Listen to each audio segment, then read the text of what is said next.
In the last video, we examined the flowchart for batting, and now we're going to look at the code with a focus on the model statement, which is ever so critical in this process. So, our model statement. We begin with open quotation mark, the word model, close curly bracket, and we end down here with close curly bracket and close off the quotation mark. And we've got several blocks of code. And we're going to begin with this block of code. There's the open parenthesis. There's a closed parenthesis. And what we're going to do is we're going to loop over all of the players. So we're going to see that n player, number of players, is equal to 948. So we're going to have this loop. And in this loop, we're going to have two distributions. And the first one reflects the likelihood, and it's a distribution of the number of hits for each one of the individual players. If we come back here to our flow chart, that line corresponds to this, because the number of hits per player was assumed to arise from a binomial distribution that was parameterized by theta, reflecting the individual ability of the player, and the number of times the player came up to bat. So that's what this line represents. And then this line, this next distribution, again indexed by player, is the prior. It's the prior for theta. So, the prior for theta came from a beta distribution with parameters omega and kappa. And those omegas were indexed by position. So we're going to have 9 omegas, omega 1 to omega 9, for the 9 different positions. Recall omega is important because omega is the mode of the beta distribution from which those 948 thetas were drawn. And again, these omegas are going to be indexed by position. So that's what you're seeing in this code. That's the first block, the first loop. And then we're going to have a second loop. Here's our second loop. It's open curly brace and it's closed curly brace, and it's going to loop over each one of the 9 positions. And we're going to have this first distribution right here.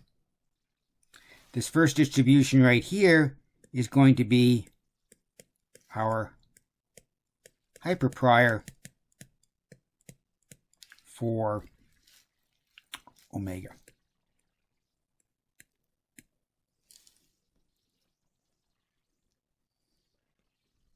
So, where did our omegas come from? What was their prior?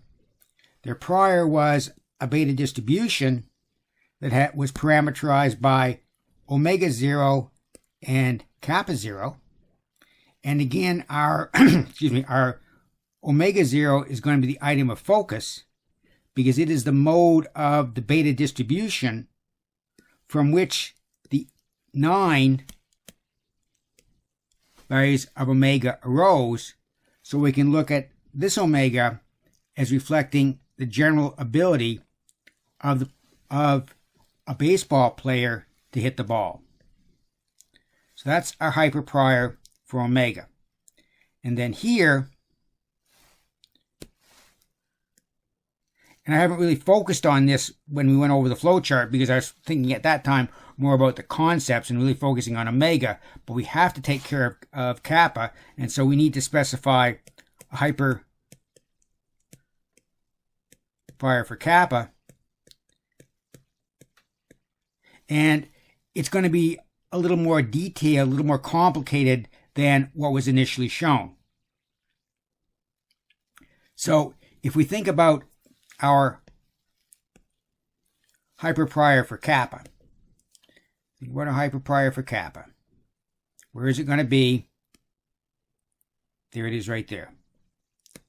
There's a hyperprior for kappa.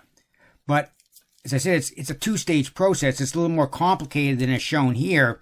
And the reason is, if you look at the way this thing is stated, we've got this ugly -2 here. We've got this ugly -2 here. Whatever this kappa thing is, it has to be greater than 0. So somehow we need to deal with that -2. So what we're going to say is, okay, from this gamma distribution, we're going to draw a value called kappa -2. So that's going to be distributed with a gamma distribution. And then we're going to add 2 to it. Add 2 to it to get a value of kappa. So when we subtract 2 from it, it's obviously going to be greater than 0. So we've got that two-stage process that's shown here.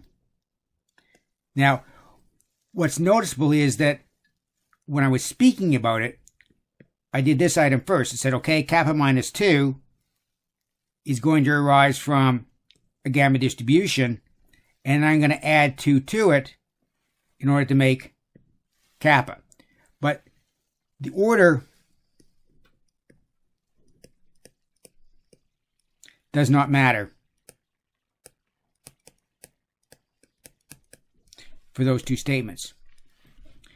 And again, these kappa -2s and kappas are going to have to be indexed by position, because this beta distribution, everything is going to have to be indexed by position.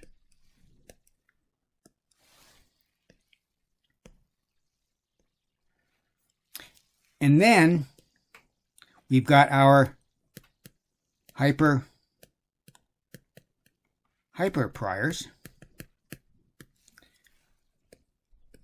One line for omega, 2 lines for kappa 0.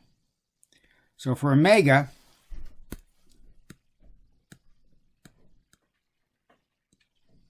the hyperprior was a d beta 1, 1. For kappa 0, we're going to have to again go through this two-stage process, where first we're going to have kappa 0 -2,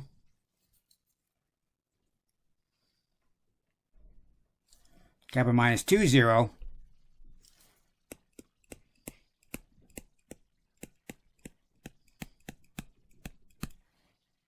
and then once you've obtained that from a gamma distribution, we're going to add the value 2 to it, so that when we subtract these 2's, we get values that are greater than 0. So again, we've got this two-stage to get the hyperprior for kappa 0. And then down here, where we have a bunch of derived quantities. And so, remember that theta, batting ability, is indexed by player. And player number 75 was called blanks, and player number 156 was called Jen.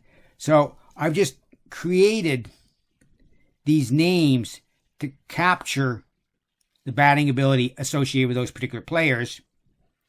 And down here, what I've done